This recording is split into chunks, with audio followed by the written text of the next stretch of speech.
بالله من الشيطان الرجيم بسم الله الرحمن الرحيم لا أقسم بهذا البلد وأنت حل بهذا البلد صدق الله العظيم وصدق رسوله النبي الأمين الكريم السلام علیکم ورحمۃ اللہ وبرکاتہ۔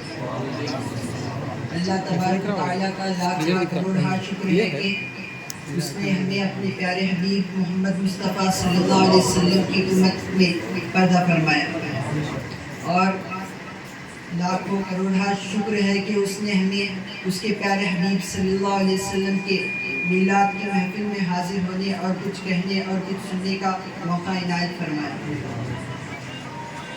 ہر ابتدا سے پہلے ہر انتہا کے بعد، ہر ابتدا سے پہلے ہر انتہا کے بعد ذات نبی بلند ہے ذات خدا کے بعد، ذات نبی بلند ہے ذات خدا کے بعد۔ دنیا میں احترام کے قابل ہے جتنے بھی لوگ، دنیا میں جتنے بھی احترام کے قابل ہے جتنے بھی لوگ، میں سب کو مانتا ہوں، ہاں میں سب کو مانتا ہوں مگر مصطفیٰ کی بات۔ سبحان اللہ سبحان اللہ۔ الحمدللہ اس بابرکت مہینے میں 12 ربیع الاول کو حضور صلی اللہ علیہ وسلم کی ولادت باسعادت ہوئی۔ اسی مہینے میں اللہ تبارک و تعالیٰ نے اپنی کروڑہا نعمتوں کا نزول فرمایا، اور اسی مہینے کو رحمتوں اور برکتوں والا مہینہ بھی کہا جاتا ہے۔ میں اسی عنوان پر احادیث کریمہ سے روایت کرنے کی، احادیث کریمہ سے روشنی سے میں بیان کرنے کی کوشش کروں گا۔ ابھی میں نے خطبے کے بعد جس آیت کریمہ کی تلاوت کا شرف حاصل کیا ہے، اس میں اللہ تبارک و تعالیٰ نے مکہ مکرمہ کی قسم کا ذکر فرمایا۔ اب آپ کو خیال آ سکتا ہے کہ اللہ تبارک و تعالیٰ نے مکہ مکرمہ کی قسم اس لیے کھائی ہے کہ وہاں پہ روحانیت کا عظیم مرکز بیت اللہ ہے، مگر اللہ تبارک و تعالیٰ نے اس لیے قسم نہیں کھائی۔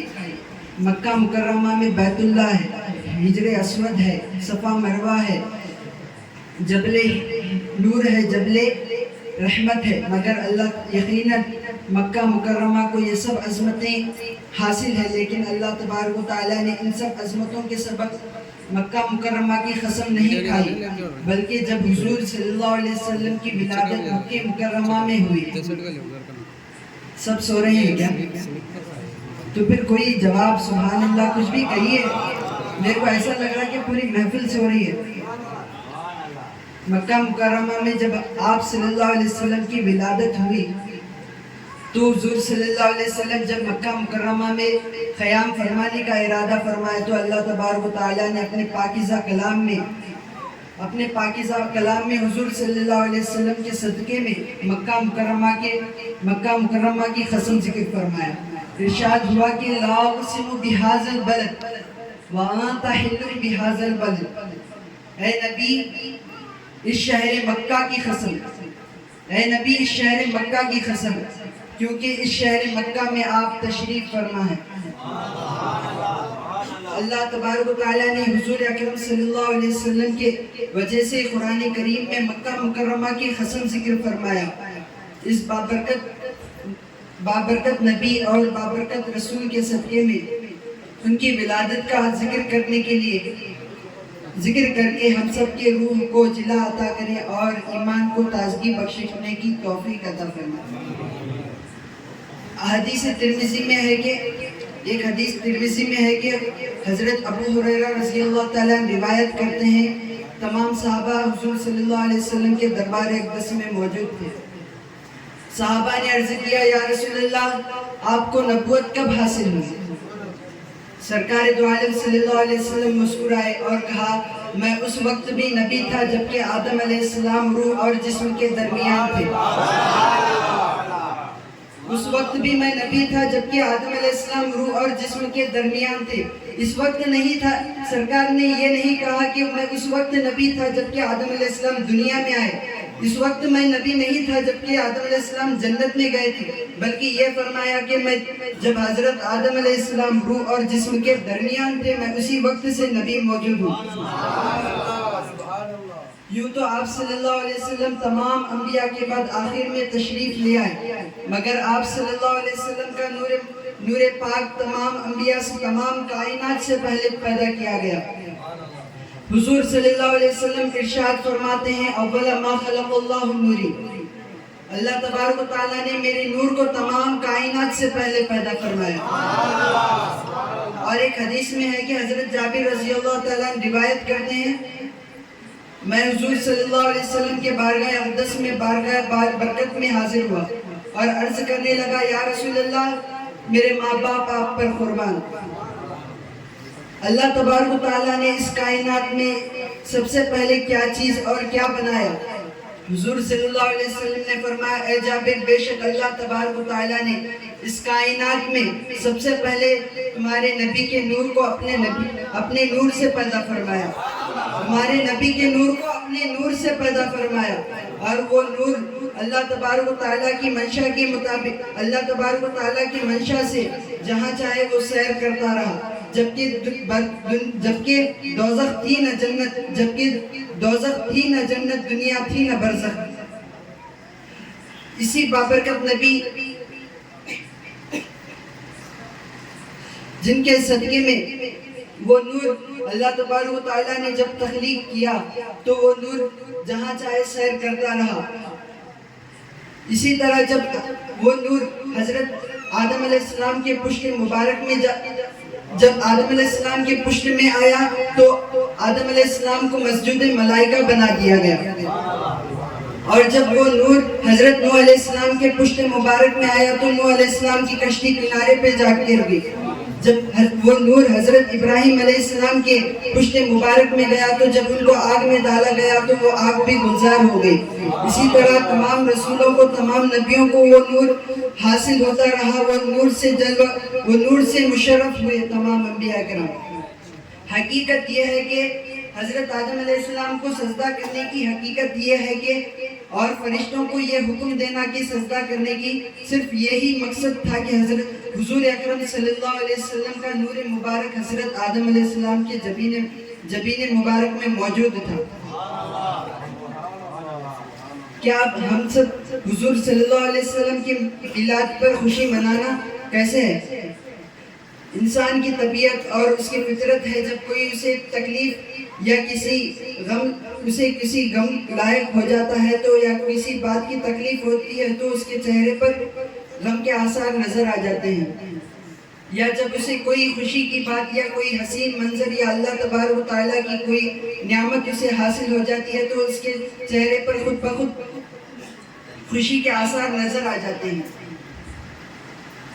جب اللہ تبارک و تعالیٰ کی، یہاں پر آپ کو غور کرنا چاہیے، جب اللہ تبارک و تعالیٰ کے ایک چھوٹی سی نعمت پر آپ کو خوشی کا اظہار کرنے پر مجبور ہو جا رہے ہیں آپ، جب اللہ تبارک و تعالیٰ کی ایک خوشی پر آپ کو، اللہ تعالیٰ کی ایک نعمت پر آپ کو خوشی کرنا اتنا ضروری ہو گیا، اور جب دنیا بھی فانی ہے اور اللہ تبارک و تعالیٰ کی تمام نعمتیں فانی ہیں، مگر آپ کو خوشی کا اظہار اتنا ہے، تو پھر اللہ تبارک و تعالیٰ، پھر سرکار دو عالم صلی اللہ علیہ وسلم تمام جہانوں کے لیے اور آپ صلی اللہ علیہ وسلم کی ولادت نعمت عظمیٰ اور نعمت کبریٰ ہے، جن کے صدقے میں دنیاوی اور اخروی نعمتیں تمام ہم سب کو مل رہی ہیں۔ اس نعمت کی خوشی ہم کیوں نہ منائیں؟ منانا چاہیے یا نہیں؟ تو اس خوشی میں ہم کیوں نہ منائیں؟ حضور اکرم صلی اللہ علیہ وسلم کی ولادت باسعادت کی خوشی کا تقاضا کرتے ہوئے اور منشاء الہی بھی ہے، اور اللہ تبارک و تعالیٰ نے ارشاد فرمایا، قُلْ بِفَضْلِ اللَّهِ فَبِرَحْمَتِهِ فَبِذَلِكَ فَلْيَفْرَحُوا۔ اے محبوب، آپ فرما دیجئے اللہ تبارک و تعالیٰ کے فضل اور اس کے رحمت پر خوشی منائے۔ اب آپ کو ایک مزے کی بات کہوں، مزے کی مطلب کام کی بات ہے کیا ہم سب کو اب تک یہ خیال آیا کہ میلاد منانا کیا قرآن سے بھی ثابت ہے؟ آیا آپ لوگوں کو قرآن سے کبھی یہ خیال کسی کو نہیں آیا؟ چلو میں آپ کو بتا دیتا ہوں، قرآن پاک میں میلاد منانا ثابت ہے۔ ابھی میں نے جس آیت کریمہ کا ذکر کیا، قُلْ بِفَضْلِ اللَّهِ فَبِرَحْمَتِهِ فَبِذَلِكَ فَلْيَفْرَحُوا۔ اے حبیب آپ فرما دیجئے اللہ تبارک و تعالیٰ کے فضل اور اس کے رحمت کی خوشی منائے۔ کیا حضور صلی اللہ علیہ وسلم اللہ تبارک و تعالیٰ کا فضل ہے؟ تو اللہ تبارک و تعالیٰ نے قرآن مجید میں ہی ارشاد فرمایا، لَقَدْ مَنَّ اللَّهُ عَلَى الْمُؤْمِنِينَ إِذْ بَعَثَ فِيكُمْ رَسُولًا۔ ترجمہ، اے مومنوں تمہارے درمیان میں نے میں تمہارے درمیان اپنے پیارے حبیب کو بڑا فضل بنا کر بھیجا ہوں۔ یہاں سے آپ کو ثابت ہو گیا کہ حضور صلی اللہ علیہ وسلم فضل ہے اللہ تعالیٰ کا، اور کیا حضور صلی اللہ علیہ وسلم اللہ کی رحمت بھی ہے؟ تو اور ایک جگہ قرآن شریف میں ارشاد ہوتا ہے، وَمَا أَرْسَلْنَاكَ إِلَّا رَحْمَةٌ لِّلْعَالَمِينَ۔ اے نبی میں نے تمہیں تمام جہانوں کے لیے رحمت بنا کے بھیجا۔ یہاں سے آپ کو قرآن ہی سے میں نے آپ کو ثابت کر دیا کہ میلاد منانا اللہ تبارک و تعالیٰ کی خوشی اور اس کا فضل اور اس کی رحمت کی خوشی کا اظہار کرنا ثابت تو ہوا، مگر حضور صلی اللہ علیہ وسلم اللہ تبارک و تعالیٰ کا فضل اور اس کی رحمت بھی ہے۔